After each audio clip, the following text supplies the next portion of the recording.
સમગ્ર ગુજરાત રાજ્યની સ્થાનિક સ્વરાજ ચૂંટણી અંતર્ગત દ્વારકા જિલ્લામાં જિલ્લા પંચાયતની કુલ 22 બેઠકોની ચૂંટણી હતી।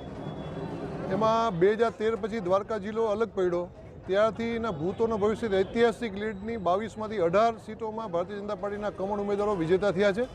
એના માટે દ્વારકા જિલ્લાના તમામ નાગરિકોને હું અભિનંદન આપું છું કે આપણી પાર્ટીને સમર્થન કર્યું, આદરણીય મોદી સાહેબને, આદરણીય પાર્ટીની વિચારધારાને આપ સૌએ સમર્થન આપ્યું, એ બદલ અમે આપ સૌનો આભાર માનીએ છીએ। આ સમગ્ર જીત દ્વારકા તાલુકા પંચાયત 16માંથી 16 બીજેપી, કલ્યાણપુર ખંભાળિયા તાલુકા પંચાયત 24માંથી 22 બીજેપી અને ભાણવડ તાલુકા પંચાયત 16માંથી 14 બીજેપી અને ખંભાળિયા નગરપાલિકા 36માંથી 30 બીજેપી। આ સમગ્ર જીતનો પાર્ટીના પ્રત્યેક કાર્યકર્તાઓ, પાર્ટીના શુભેચ્છકો, ભારતીય જનતા પાર્ટીના હિતેચ્છુઓ અને મોદી સાહેબને જે રીતે દેશનું નેતૃત્વ કરે છે એ તમામ જીતનો શ્રેય હું પાયાના કાર્યકર્તાઓને અને સંગઠનને અને લોકોને, નાગરિકોને આપું છું।